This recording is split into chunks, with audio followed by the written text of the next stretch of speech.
देखिए बच्चों, ये सारे क्लासेस में आप लोगों का बहुत बहुत स्वागत है।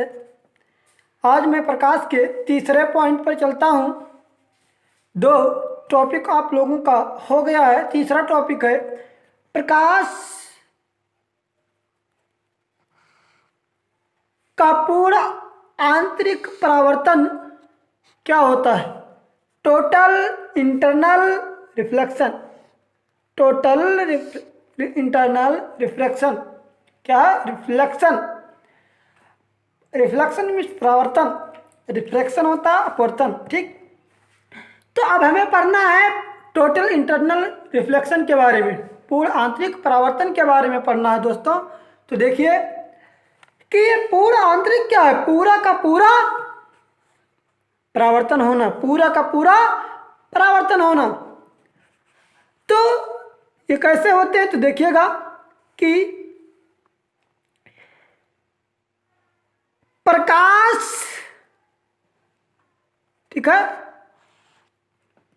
का पूर्ण आंतरिक परावर्तन वास्तव में एक परावर्तन का ही रूप है। क्या है? ही रूप है, एक ही रूप है। किसका? प्रकाश के परावर्तन का। तो क्या है? आंतरिक जो परावर्तन है वह परावर्तन का एक ही रूप है। इसका एक विशेष शर्त है। वो क्या है? तो देखिएगा, पूर्ण आंतरिक परावर्तन को समझने के लिए सबसे पहले एक क्रांतिक कोण है, उसको समझना बहुत ही जरूरी है। तो आप लोग अब समझ नहीं पाएंगे क्योंकि कभी देखे नहीं है, कभी इसको देखे नहीं होंगे, कभी पढ़े नहीं होंगे कि क्रांतिक कोण क्या है। क्या है क्रांतिक कोण? क्या है? तो सबसे पहले हम ये समझेंगे कि क्रांतिक कोण क्या है। क्रांतिक कोण के ही बात हमें समझ में आएगा कि पूर्ण आंतरिक परावर्तन क्या होता है। तो चलते हैं। देखिए, पहला पॉइंट है, जब प्रकाश किरण किसी विरल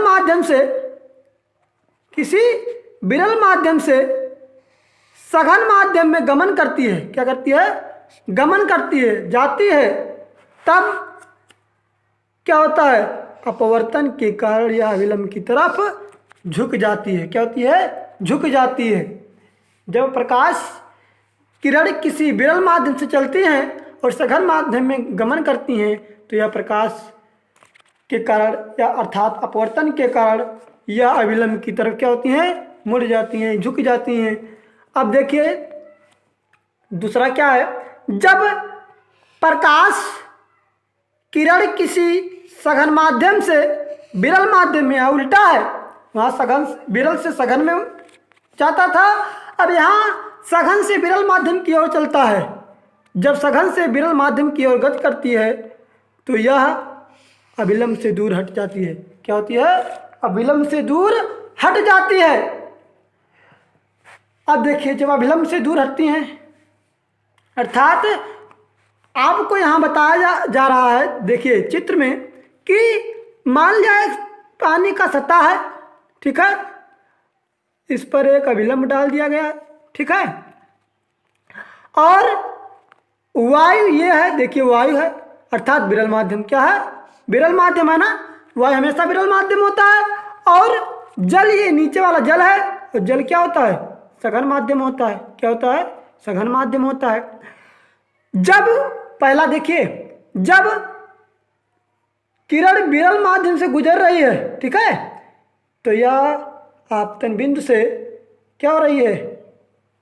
सीधा ना जा करके ये क्या होती है? अविलंब की ओर झुक गई है। झुकी है ना, देखिए अविलंब है, अविलंब की ओर क्या हो गई? झुक गई। लेकिन यही क्रिया जब कोई किरण सघन माध्यम से चलती है तो अविलंब से क्या होती हैं? दूर हो जाती हैं।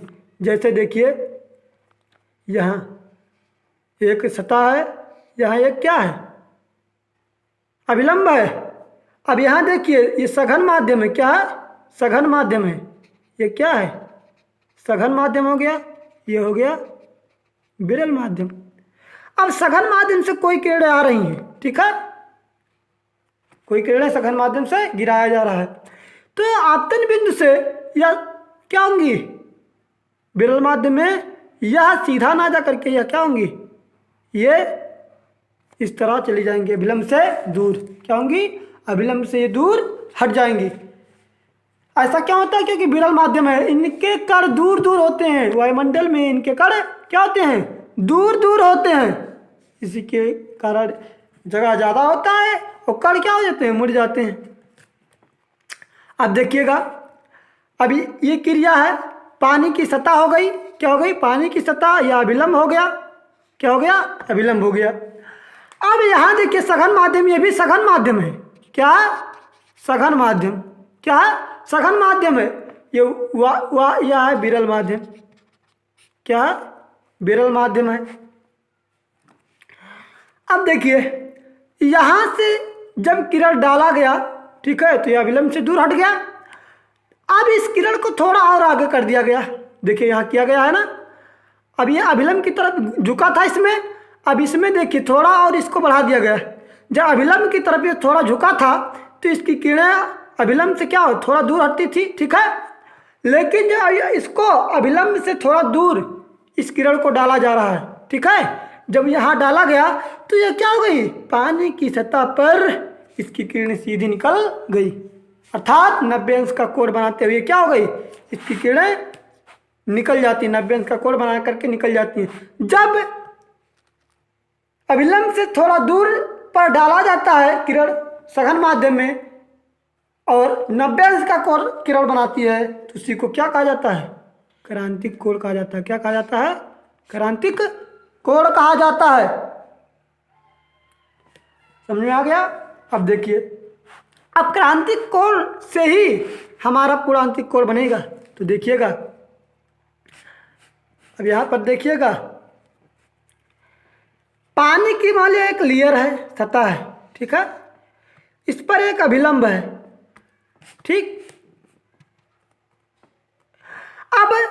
अब यहाँ पर थोड़ा अभिलंब की तरफ, अभिलंब से दूर किया गया था। अब यहाँ देखिए उससे और ज़्यादा अभिलंब किए से दूर करिए, जब अभिलंब से थोड़ा और दूर किए तो देखिए यहाँ 90 अंश का कोण बना था और यहाँ क्या हो गया, जब यहाँ से हम किरण डाले सघन माध्यम में, ये भी सघन माध्यम ही है, क्या है, सघन माध्यम ही है, जल है, ये क्या है, जल है।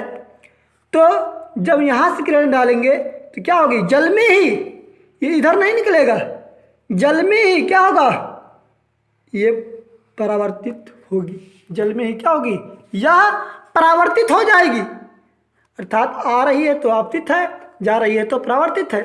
तो पूरा का पूरा क्या हो गया, परावर्तित हो गया, क्या हो गया, परावर्तित हो गया। जब यहाँ से किरण निकली, यहाँ से क्या हो गई, परावर्तित हो गई, अर्थात यही हमारा पूरा आंतरिक परावर्तन होता है। पूरा का पूरा देखिए यहाँ रिफ्लेक्शन हो गया, इसका रिफ्लेक्ट हो गया ये। अब जब पूरा का पूरा रिफ्लेक्ट हो गया, पूरा का पूरा क्या हो गया, परावर्तन हो गया, तो इसको हम कहते हैं पूर्ण आंतरिक परावर्तन कहते हैं। ठीक बच्चों, तो आज का क्लास यहीं तक, फिर हम इसके बाद का टॉपिक पर कल अध्ययन करेंगे। आज का टॉपिक ये यहीं तक, इसके बाद कल मिलेंगे हम लोग इसी समय। धन्यवाद।